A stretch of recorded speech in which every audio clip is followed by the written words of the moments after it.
นะโมตัสสะภะคะวะโตอะระหะโตสัมมาสัมพุทธัสสะเอวเมสุตังเอกังสัมมายังภะคะวาปะระนันติยังวิหารันติสิกขันตเตนิคัตเยเอวเมสุตันติอานิกัมมิตานาวจนังกัมมิตนวะเอวเมสุตังนิเมมิตานันวัญจนะแห่งสูตรอันนี้อันมหาอนันตเถรเจ้าตนเป็นธรรมอันกันจริงกันเก่าแก่อรหันตเจ้าทั้งหลาย500 องค์มีมหากัสสปะเถรเจ้าเป็นประธานเนื้อสังฆายนานังวันนั้นมุขันเตกะแห่งอริยสัจจาอริยังกัสสปะเถรเจ้าวิตังธรรมจังกัปวัตนาสุตังอันว่าธรรมจังกัปวัตนาสูตรอันนี้อันข้าชื่อว่าอนันตอันใดสดับรับฟังมาแต่ข้าผู้แก้วกับคือว่าบางแห่งพระพุทธเจ้าด้วยอาการดังข้าจะพิสัจนานิเลเทกัมสัมยังยังมีในกาลครั้งหนึ่งสัพพัญญูพระพุทธเจ้าตนมีมาแค่อันงามอันอยู่สำราญในป่าดิสีปัตนานิกทายาวันเป็นที่เมื่อไปแก่มาทั้งหลายมีที่ก้อยเวียงปาราณสีประมาณ500 เช่นขาดดันโลกตรัสนะโอภะคะวาปัญจวัคคีย์ภิกขุอามันเตสิกในกาและยามนั้นพระพุทธเจ้าก็จะซึ่งปัญจวัคคีย์ภิกขุ5 ตนด้วยคำว่าเราเวภิกขเวดุราภิกขุทั้งหลายโกฏักสองพระการอันนักบวชประควรเสพมีพระการสันติจากิยาอันประกอบด้วยสุขันติของในกามคุณทั้งหลายอันเป็นกิเลสกามและวัตถุกามคุณอันลามก็ลอยย่ออันเป็นของเจ้าบ้านพระพุทธเจ้าบ่เป็นของอริยเจ้าอันบ่เป็นประโยชนะสักการอาการหนึ่งกิยาอันประกอบไปด้วยเพียรอันกระทำลำบากแก่ตนเป็นอย่างอัญญาทิฏฐิที่ป่วยในกาลาฤดูร้อนปล่อยดังไฟไว้ไปหน้าและไปหลังข้างซ้ายและข้างขวาแล้วเข้าไปนั่งอยู่ในเราแม่วางกองไฟไปบนก็คือร้อนด้วยรัศมีพระอาทิตย์ปฏิบัติตนมือลำบากแก่ตนอันนี้บ่เป็นกองปฏิบัติแห่งอริยเจ้าทั้งหลายกระทำแล้วก็เป็นบุญและประโยชนะสักอันและเอเตเตที่เขาเวทุโภอันเตอนุบังคัมมัญชิมาปฏิปัฏฐานุราภิกขุทั้งหลายพระตถาคตปฏิบัติเข้าไปสู่โพธิสองอันนี้อยู่ในกรรมกลางคือบ่เป็นนักบ่ญาณนักบ่จริงใดอรัตยาสัพพัญญูตัญญาเพื่อเกิดยังตัวคือพยาอันเองอันทำตั้งมวลญาณการณีอันเพื่อเกิดยังญาณพยาเองอันทำตั้งมวลเป็นไปเพื่อระงับดับกิเลสทั้งมวลเพื่อดารันินนายังอริยสัจธรรมเพื่อกระทำนิพพานมือแจ้งก็มีแลกระทำมาจะสาภิกขเวดุรา ชิมาปฏิปทาคือปฏิบัติการบอกเล่นบ่ยากนักนั้นพระตถาคตได้ตรัสญาเป็นสัพพัญญูใดบังเกิดยังสาลิงหันธรรมทั้งมวลก็คือเป็นไประงับรักเสียยันกิเลสตัณหาทั้งมวลเพื่อรู้ยิ่งนาเพื่อรักยิ่งนาเพื่อกระทำเพียรยันนิพพานคือแจ้งแก่ภูมินั้นได้จ้าอายะเมวะอริโยอัตถังคิโกส่วนมัชฌิมาปฏิปทานั้นคือมาก้าแก่ภูมิสัมมาทิฏฐิสัมมาสังกัปโปสัมมาวาจาสัมมากัมมันโตสัมมาอาชีโวสัมมาวายโมสัมมาสติสัมมาสมาธิญาณพระตถาคตหางในพระยังสัพพัญญูตัญญาอันหนึ่งบังเกิดยังตาคือพยาเริหันธรรมทั้งมวลบังเกิดยังญาณปัญญารู้ธรรมทั้งมวลก็เป็นไปเพื่อระงับรักกิเลสเพื่อรู้ยิ่งนักเพื่อกระทำอย่างนิพพานมีแจ้งก็มีและที่ตั้งโฟปานาภิกขเวทุกขังอริยสัจจังภิกขเวดุราภิกขุทั้งหลายส่วนว่าอริยสัจจะนั้นคือปฏิสันธิกำเนิดอันเกิดมาแห่งสัตว์ทั้งหลายเป็นอันทุกข์มากนานตั้งแต่เกิดในท้องแม่กิยา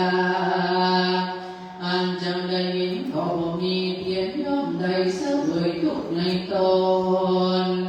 ในใจก็ขาดสายเป็นดังอยู่ในโลกอันตั้งนรกนั่นแลแม้นว่าชราเท่าแก่ก็เป็นทุกข์แม้นว่าเพียรที่การเกิดในตนทั้งมวลก็เป็นทุกข์แม้นว่ามรณะการจุติลายแตกมาแห่งขันธ์สังขารก็เป็นทุกข์ที่ยาอันประกอบไปด้วยผู้อื่นมาจากตนก็เป็นทุกข์จากใดปัจราชของที่เราก็เป็นทุกข์ทางใจในวัตถุอันใด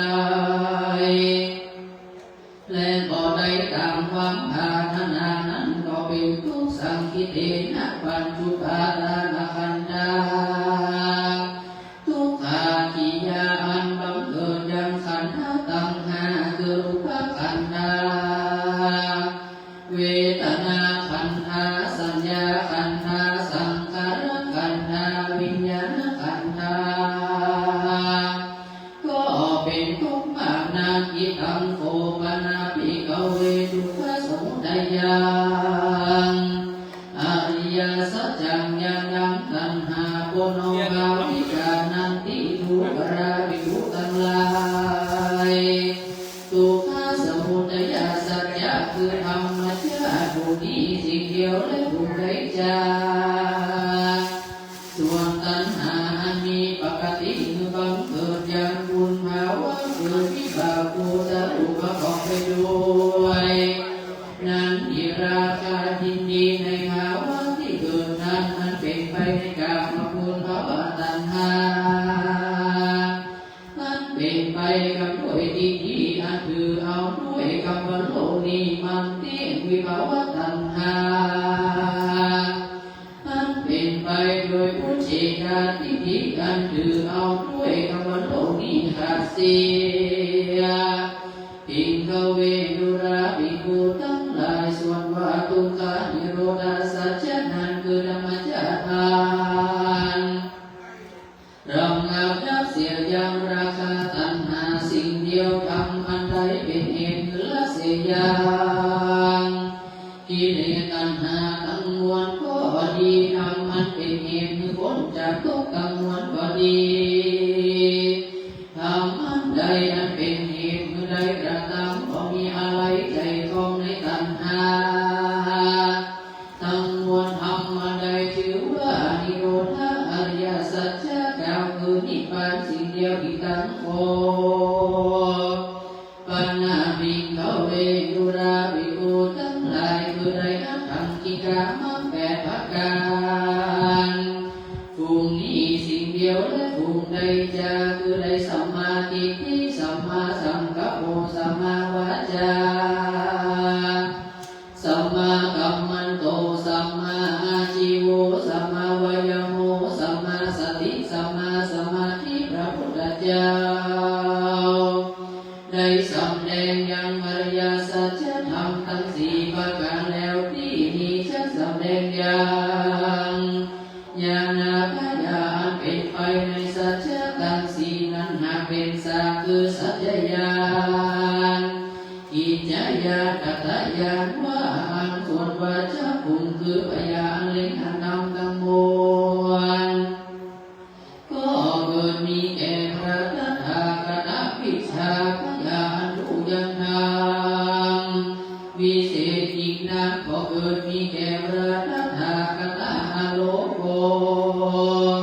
ตรัสมีคือพยานรุ่งเรืองสองแจ้งอันธรรมทั้งมวลก็เกิดมีแก่พระตถาคตในคำทั้งหลายอันพระตถาคตก็ได้ฟังในสำนักแห่งผู้ขละผู้ใดผู้หนึ่งในกาลเมื่อก่อนด้วยอาการว่าทุกกังวลผู้นี้ชื่อว่าทุกขาอริยสัจนั่นแหละส่วนวัตตาคือพยาเล็งหันธรรมทั้งมวลก็คือมีแก่พระตถาคตพยาอันรู้ยังทำโดยพระการต่างๆก็เกิดมีแก่พระตถาคตปุคลา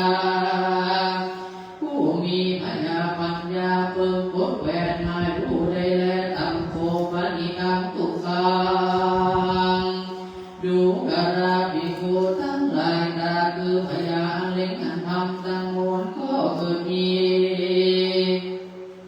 แต่พระตถาคตพยาอันรู้ยังธรรมวิเศษยิ่งนักก็เกิดมีแก่พระตถาคตรัศมีคือพยาอันรุ่งเรืองสองแจ้งอันธรรมทั้งมวลก็เกิดมีแก่พระตถาคตในคำทั้งหลายอันพระตถาคตก็ได้ฟังในสำนักแห่งผู้ขละผู้ใดในกาลเมื่อก่อนตนพระก็ได้ตรัสรู้ด้วยคำว่าทุกข์ทั้งมวลภูมินี้ว่าเป็นทุกข์แต่และส่วนทุกขสมุทัยสัจนั้นคือตัณหาอันทั้งมวลอันผู้มีปัญญาหากเบิ่งและเสียตั้งโคปนิธรรมทุกขังสมุทัยยังอริยสัจจะวะหินันติส่วนทุกขสัจจะคือตัณหาทั้งมวลนั้นพระตถาคตได้ละเสียแล้วแลที่ทำทุกขนิโรธังอริยสัจจันติเมภิกขเวดูราภิกขุทั้งหลายส่วนวัตตาคือพยาเล็งอันธรรมทั้งมวลก็เกิดมีแก่พระตถาคตพยาอันรู้ยังธรรมทั้งมวลก็เกิดมีแก่พระตถาคตด้วยประการต่างๆก็เกิดมีแก่พระตถาคตพยาอันรู้ยังธรรมดวงวิเศษยิ่งนักก็เกิดมีแก่พระตถาคตรัศมีคือพยานรุ่งเรืองสองแจ้งอันยังธรรมทั้งมวลก็เกิดมีแก่พระตถาคตในธรรมทั้งหลายอันก็ได้ฟังในสำนักแห่งผู้ขละผู้ใดในกาลเมื่อก่อนพระตถาคตก็ได้ตรัสรู้ด้วยคำว่าธรรมชาติทั้งมวลนั้นได้ชื่อว่านิโรธอริยสัจคือนิพพานสิ่งเดียวแลภิกขเวดุราภิกขุทั้งหลายทุกขานิโรธาอริยสัจนั้นคือนิพพานผู้ขละผู้มีพยาปัญญาเพิ่งรู้แจ้งตามดังพระตถาคตภาคตังคือแจ้งแล้วส่วนวัตตาคือพยาเล็งอันธรรมปุถะปาทิก็เกิดมีแก่พระตถาคตพยาอันรู้ยังธรรมทั้งมวลด้วยประการต่างๆก็เกิดมีแก่พระตถาคตพยาอันรู้ ยังธรรมดวงวิเศษยิ่งนักก็เกิดมีแก่พระตถาคตรัศมีคือพญาอันรุ่งเรืองสองแจ้งอันคำตั้งมวลก็เกิดมีแก่พระตถาคตอันบริฟังในสำนักแห่งผู้ใดในกาลเมื่อก่อนด้วยคำว่าปฏิบัติเข้าสู่นิพพานนั้นได้ชื่อว่าทุกขานิโรธกามินีปฏิปทาตัมโภปนิทานทุกขานิโรธคามินีปฏิปทาอริยสัจจังภเวตพันติภิกขเวดูราภิกขุทั้งหลายส่วนว่าทางปฏิบัติเข้าสู่นิพพานอนันต์คุณทุกขลาภูมิปัญญาหากเกิดปฏิบัติแต่แลภิกขเวดูราภิกขุทั้งหลายส่วนนั้นว่าตาคือปัญญาเล็งอันทำตั้งมวลก็เกิดมีแก่พระตถาคตปัญญาอันรู้ยังดังตั้งมวลก็เกิดมีแก่พระตถาคตปัญญาอันรู้ยังดังด้วยพระการต่างๆก็เกิดมีแก่พระตถาคตปัญญาอันรู้ยังดังอันยิ่งนักก็เกิดมีแก่พระตถาคตรัศมีคือปัญญาอันรุ่งเรืองสองแจ้งอันยังดังก็เกิดมีแก่พระตถาคตอันบริฟังในสำนักแห่งผู้กละอุดายผู้หนึ่งในกาลเมื่อก่อนพระตถาคตหากได้ตรัสรู้ด้วยคำว่าทุกขานิโรธกามินีปฏิปทาพระหากได้จำเริญแล้วแลอธิบายว่าธรรมทั้งมวลอันเป็นสังฆทานก็บ่ได้ฟังและได้เรียนในสำนักแห่งผู้ใดในกาลเมื่อก่อนพระตถาคตได้ตรัสรู้สัจจะทั้งสี่ด้วยคำว่าอันนี้เป็นสมุทัยสัจจะอันเป็นมรรคสัจจะมายาอันรู้ด้วยสัจจะธรรมทั้งสี่สันนี้ได้ชื่อว่าสัญญานั่นแหละปัญญาอันรู้ด้วยคำว่าทุกขสัจจะเป็นปริยายาทุกขละภูมิปัญญาเบิ่งแหวกกฎหมายรู้สมุทัยสัจจะเป็นปหาตาภาภูมิปัญญาเบิ่งละเสียงนิโรธสัจจะเป็นสัจจิกาตาภาเบิ่งกระทำมือแจงมรรคสัจจะเป็นภาเวตาภาเบิ่งจำเริญแต่แลพญาอันรู้สันนีและได้ชื่อว่าทิจญาณังพญาอันรู้ด้วยคำว่าทุกขาสัจจะก็ได้กดแผนรู้แล้วแลสมุทัยสัจจะเป็นปัญญาพระตถาคตก็ได้ละเสียแล้วกระได้กระทำมือแจงแล้วมรรคสัจจะเป็นภาวิตาพระก็ได้จำเริญแล้วพญาอันรู้ธรรมสันนีชื่อว่ากัตยานพญาอันรู้เป็นในคำทั้งสี่เป็นสามจำพวกด้วยพระกาดังนี้ก็เกิดมีแก่พระตถาคตในเดียววันอีวันจะมีภิกขเวอิเมสุจตุสุอริยาสัจเจสุเอวันติภิกขเวนุราภิกขุทั้งหลายส่วนวายานาปัญญาเล็งอันธรรมทั้งมวลก็เกิดมีแก่ในอริยสัจธรรมทั้งหลายสี่จำพวกผู้นี้คือปริวัติสัญญากัตยานอันมีอาการใด12คือทุกขสัจจะทุกขปริญญาทุกขปริยาตาทุกขสมุทัยปะหังตัมภสมุทัยยังปณินานิโรธาสัจจะนิโรธาสัจจะนิโรธาสัจจิกังตัมภนิโรธาสัจจิกังมคภเวตัมภนิโรทุกขานิโรธกามินีปฏิปทาภเว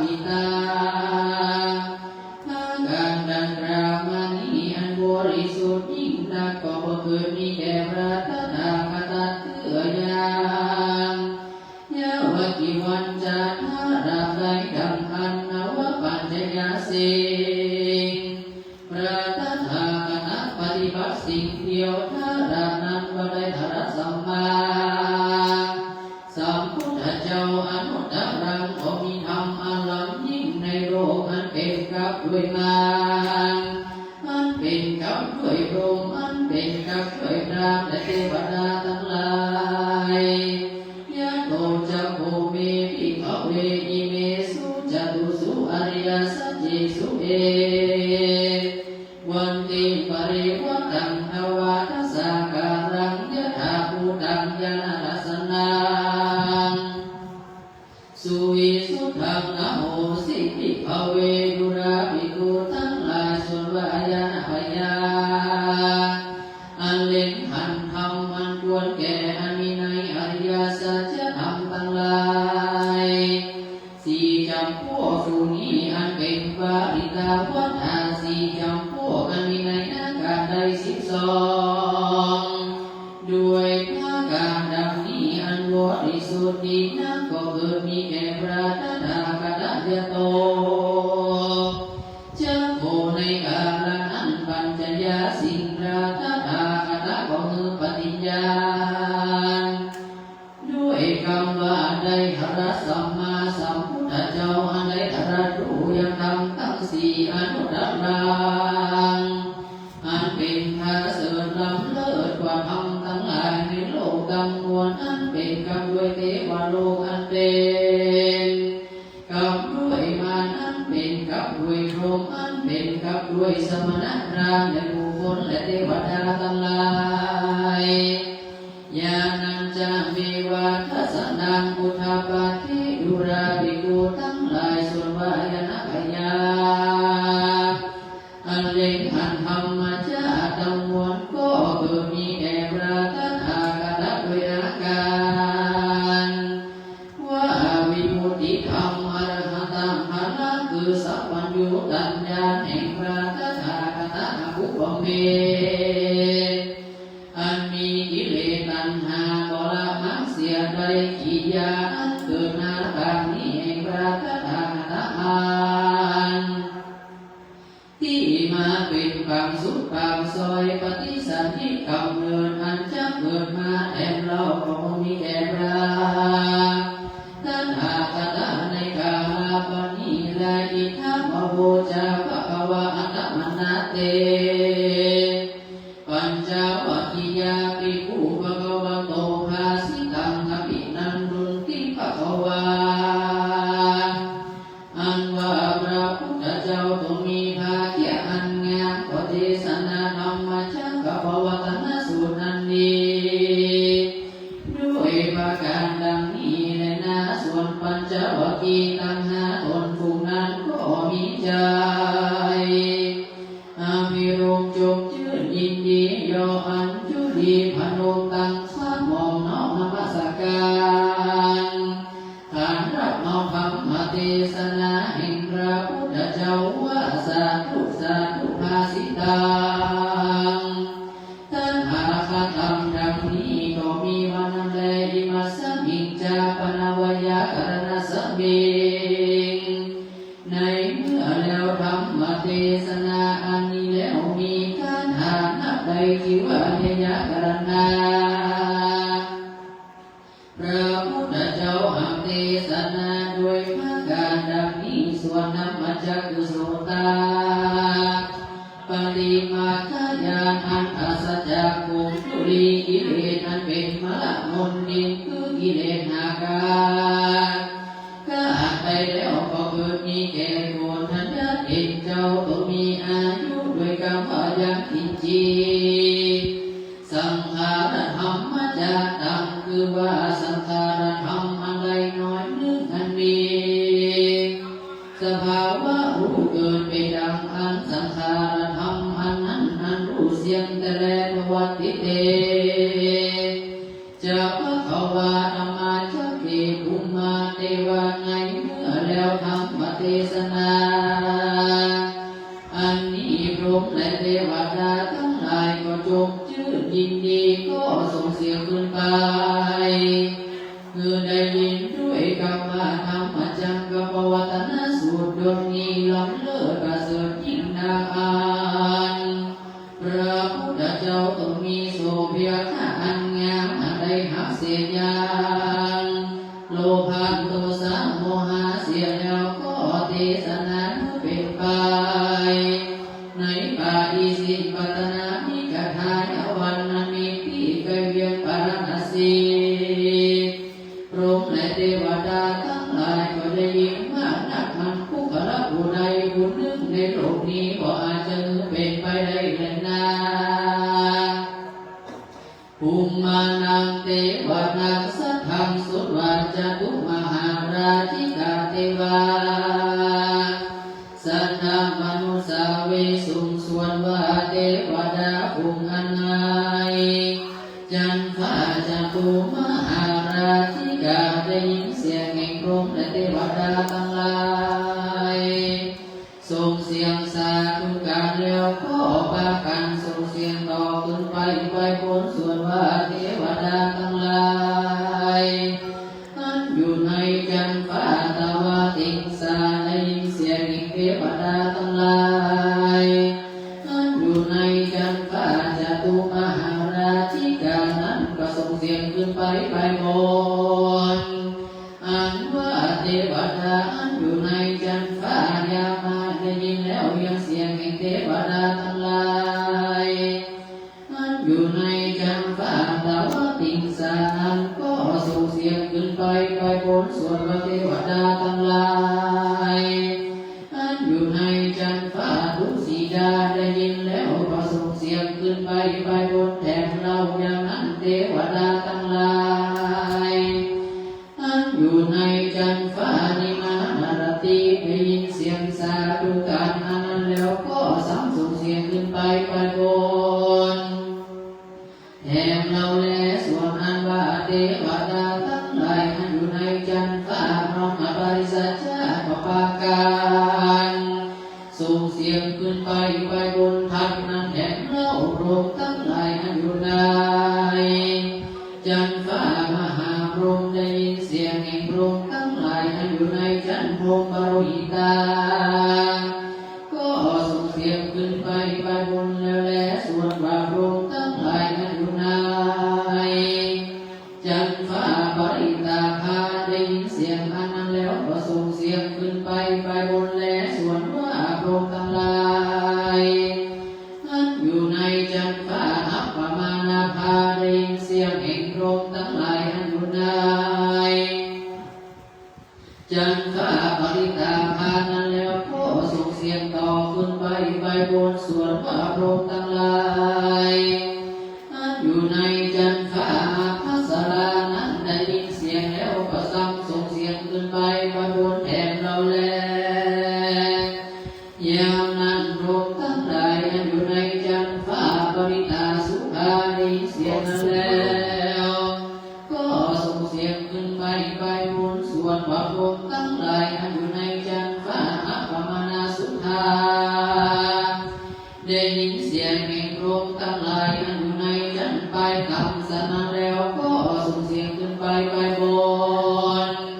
อัมปมานะภานังเทวนังสัทธังสุตวาส่วนว่าพรหมทั้งหลายอันอยู่ในจันฟ้าสุภกินนาคาได้ยินเสียงมาจากพรหมสัตว์นั้นแล้วก็ส่งเสียงขึ้นไปบนแลสุภกินนาคานังเทวนังสัทธังสุตวาส่วนว่าพรหมทั้งหลายอันอยู่ในจันฟ้าวิหารนั้นได้ยินเสียงนั้นแล้วก็ส่งเสียงขึ้นไปบนแถบเล่าแลยามนั้นพรหมทั้งหลายอันอยู่ในจันฟ้าอาตาปาได้ยินแล้วยังเสียงแห่งพรหมทั้งหลายก็ส่งเสียงขึ้นไปบนส่วนว่าพรหมทั้งหลายอันอยู่ในจันฟ้าสุทัสสานั้นได้ยินแล้วยังเสียงแห่งพรหมทั้งหลายอันอยู่ในจันฟ้าอาตาปานั้นก็ส่งเสียงขึ้นไปบนและส่วนว่าพรหมทั้งหลายอันอยู่ในจันฟ้าสุทัสสีนั้นได้ยินเสียงแห่งพรหมสัตว์นั้นแล้วก็ส่งเสียงขึ้นไปบนสุภกินหานังเทวนังสุตวาส่วนว่าพรหมทั้งหลายอันอยู่ใน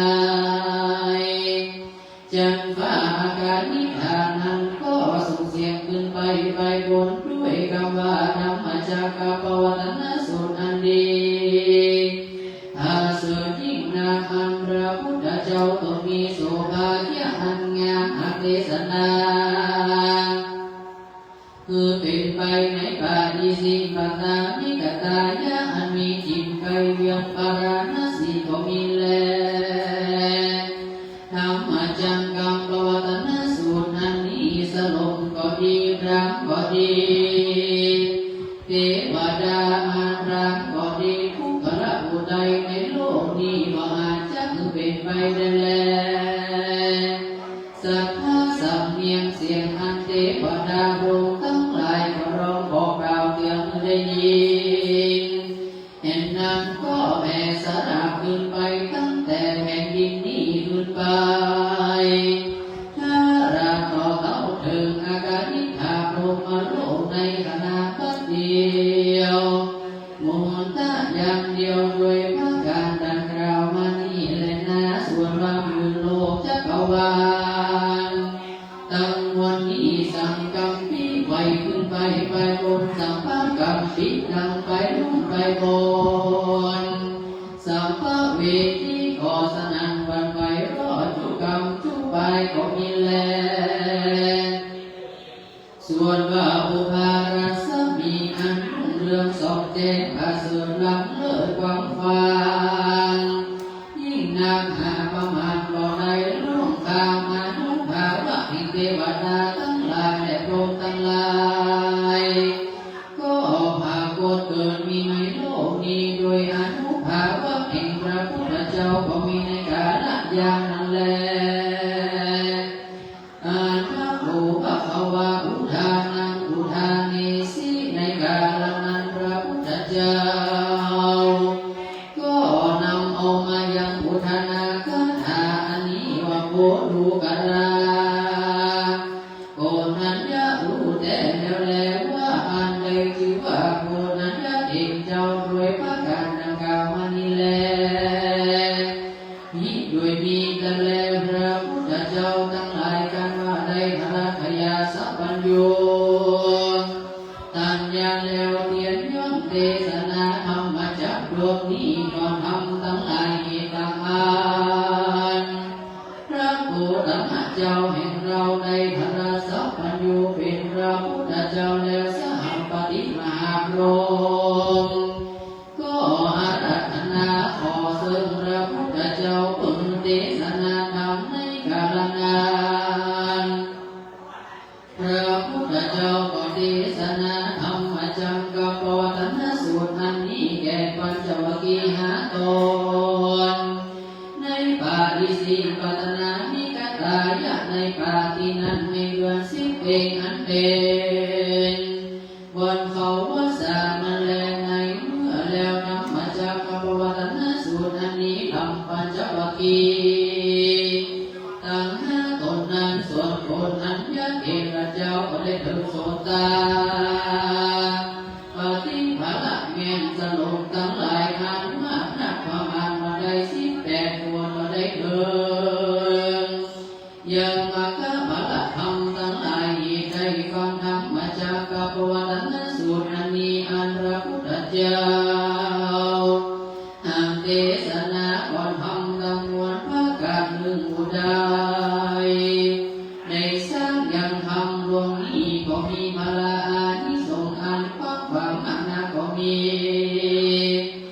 ด้วยพระการดังกล่าวมานี้แหละนะธรรมจังกังปวัตนสูตรดังนี้ที่ดังกิยาอันกล่าวยังธรรมจักรปวัตนสูตรก็บังโกสมเรศเด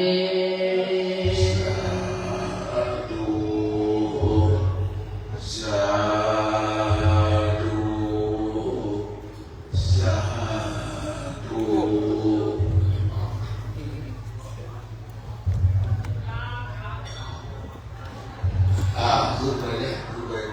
เกี่ยวกันนี่ก็โง่นะจับตัวนะ